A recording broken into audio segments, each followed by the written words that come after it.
Hey, welcome everyone into part 3 of our Chevy Traverse 3.6 liter series that we're working on here. This might be the first video that you're actually watching as part of this series, because this is the video where I'm going to show you how to check the cam crank correlation on this engine. Now, I didn't do it in the first part of the series because the engine that was in here, just to bring you guys up to speed a little bit, had giant holes in the block on the two middle cylinders. So no real sense in doing a cam crank correlation test when the engine is getting replaced anyway. So part 1 of the video talked about getting the engine out and doing that stuff. Part 2, we replaced the timing chain and the oil pump and got that all set to go. And now part 3, I'm going to show you guys how to perform a cam crank correlation test to check to see if the timing chain is stretched on the engine. Now, what I'm going to be showing you guys today is known good because this vehicle is back to running. It runs great, no check engine lights on, and the timing is right on where it should be.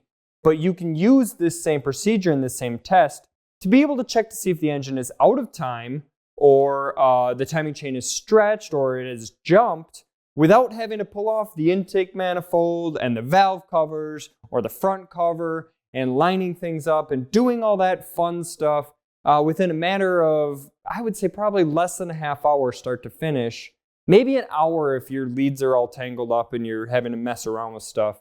But in under an hour, I would say you should be able to accomplish cam crank correlation between intake and exhaust on bank 1 and the crankshaft, and intake and exhaust on bank 2 and the crankshaft. You'll notice there that I mentioned 5 different channels. We're not going to be able to capture everything on our 4-channel scope here. This is where it would be nice to actually have an 8-channel. Then you could capture both banks and the crank sensor.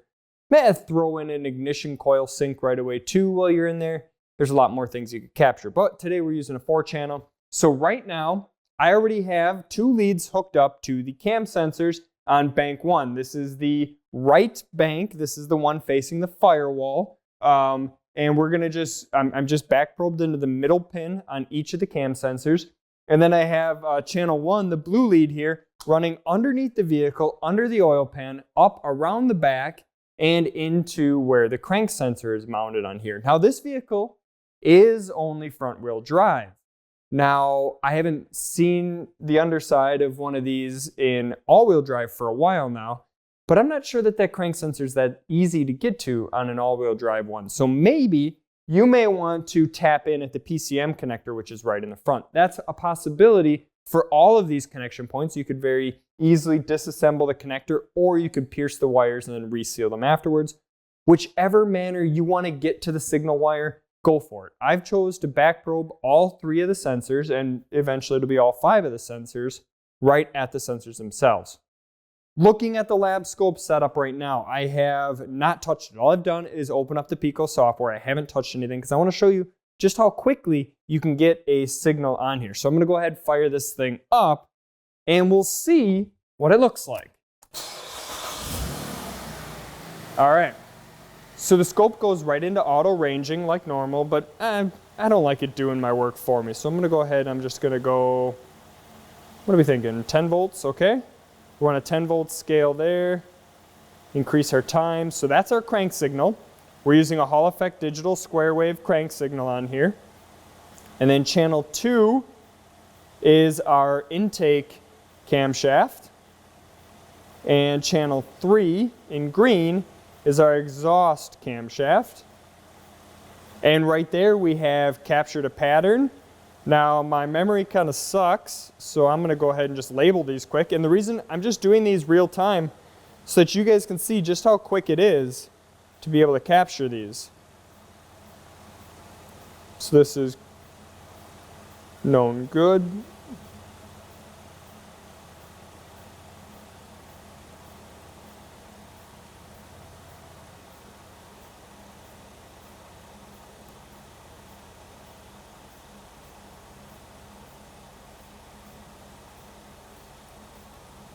Whoops.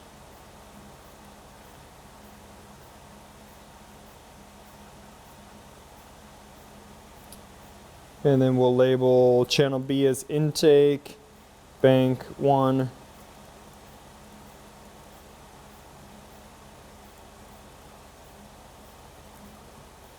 Okay, so there's what we've got. Now I'll grab a little bit more on the screen here because that's what Pico gives us the ability to do. Let's grab a bunch on the screen, go ahead and pause it, and then we'll start zooming in.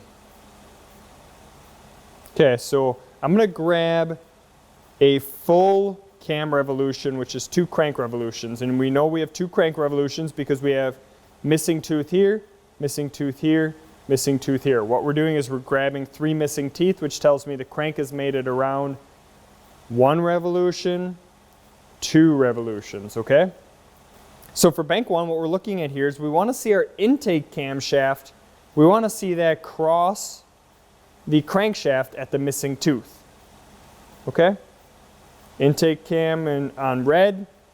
You can see here it's splitting our missing tooth, okay?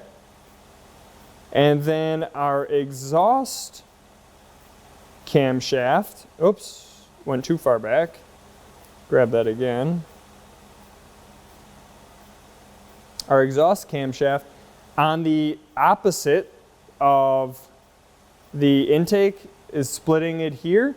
We'll go on the opposite one. In the exhaust one, we want to see it that 3 teeth afterwards, okay? 1, 2, 3 teeth afterwards, the exhaust cam goes high. All right? Those are the points that I'm using to reference that this pattern is in time.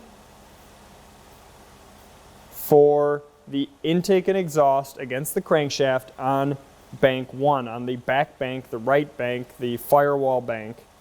Again, the intake cam crosses in the gap. The exhaust cam on the other opposite of the intake cam, the exhaust cam here is going to be about 3 teeth after, or 3 pulses after the gap, okay? So that's for bank 1. Now if we go ahead and just jump into bank 2 here, we'll be able to capture the same pattern. All right, I'll bring the scope back to live. And we'll just go ahead and take the pins out of both cam sensors. And now bank 2 is trickier to hook up because you got to deal with the power steering pump in here, but I think we should be able to get it. And of course the engine's nice and hot.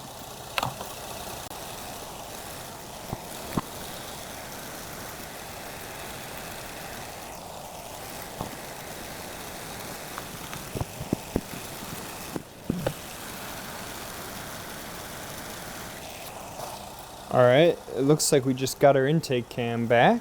There it is.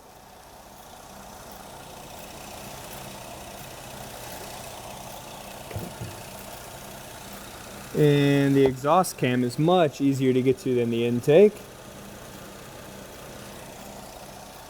There we go. And look at that, we already have a pattern.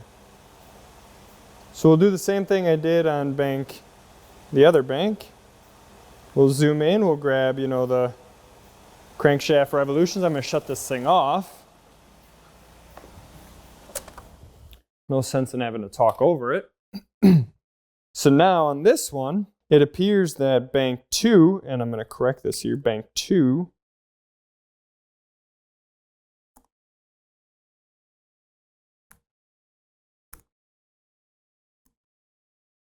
we have exhaust crossing at the opening, and then the other opening we have intake crossing. So here's intake, just like before, we're crossing in our missing tooth.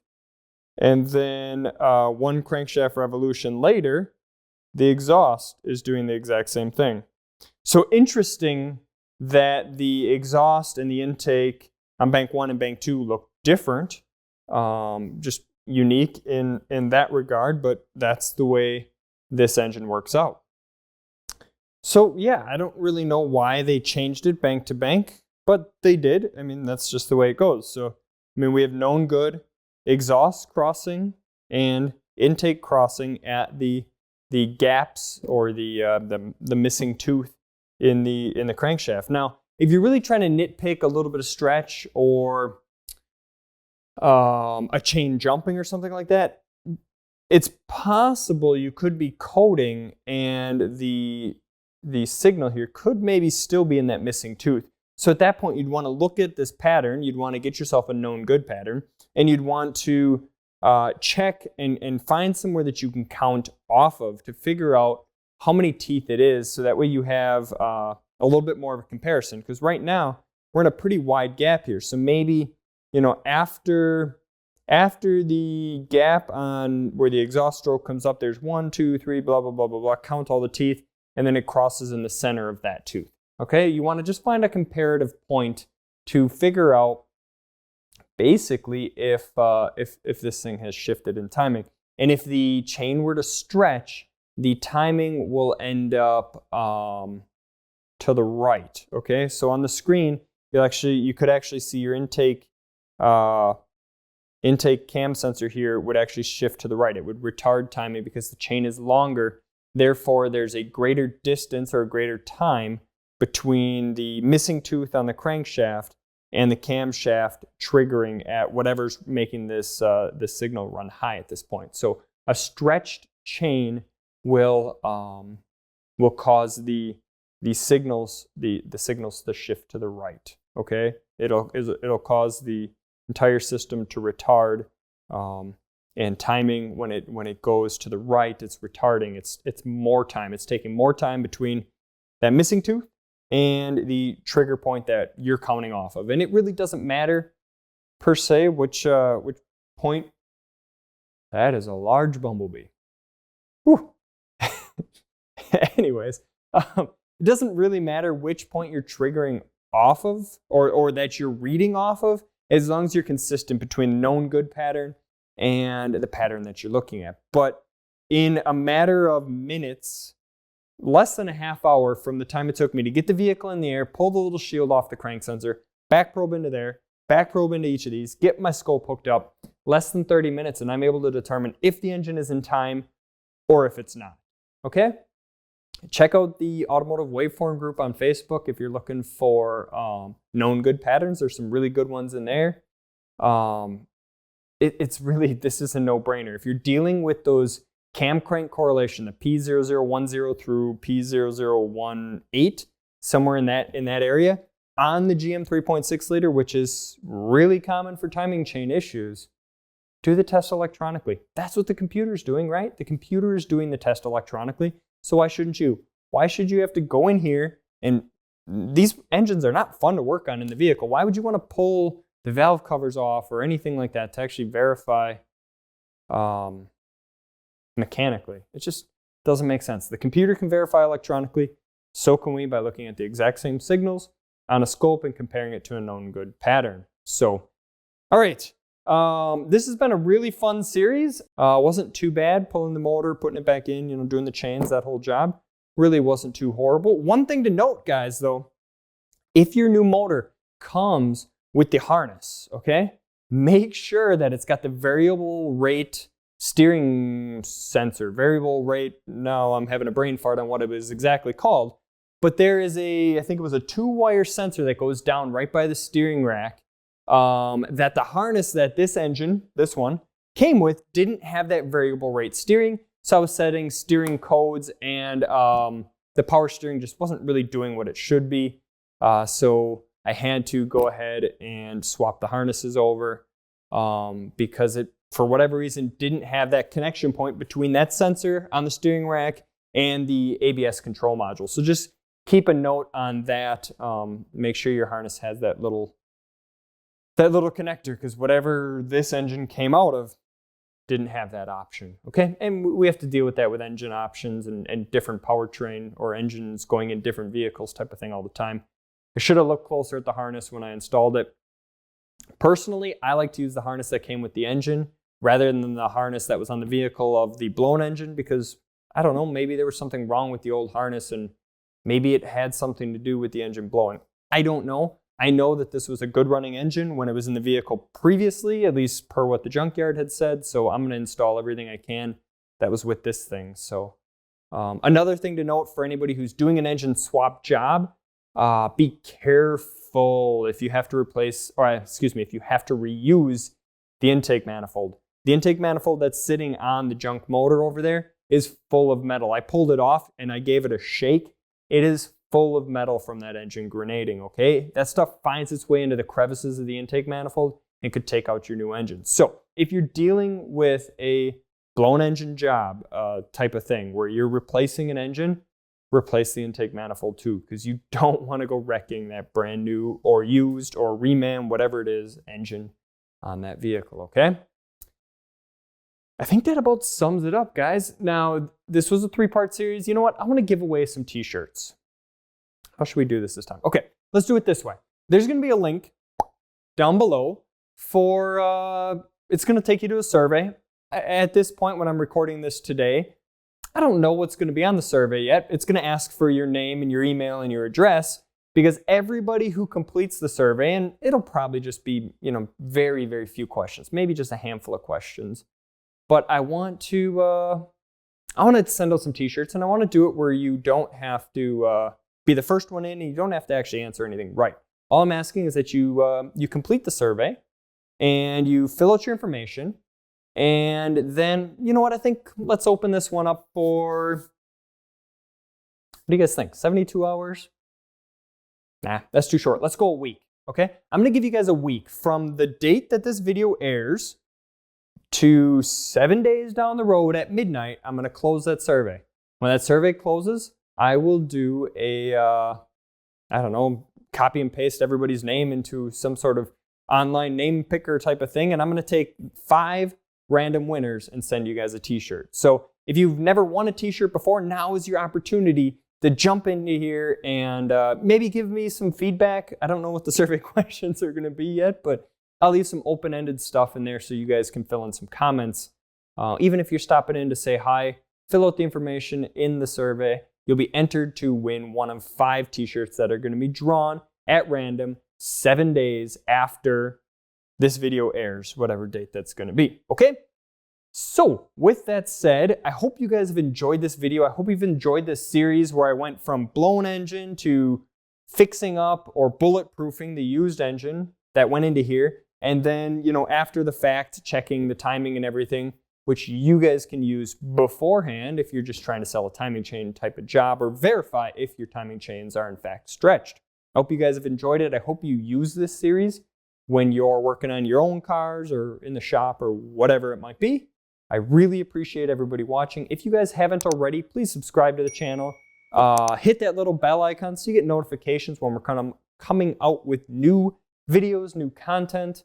Also, smash the thumbs up button so that way we know that we're doing a good job here. We know that you guys are enjoying what it is that we're doing, okay? Again, link down below. Go out to that little survey there. It's just going to probably be a few questions. And get entered to win a t-shirt. And yeah, I guess we'll see you guys in the next one. So thank you for watching and happy wrenching, everyone. Thank you.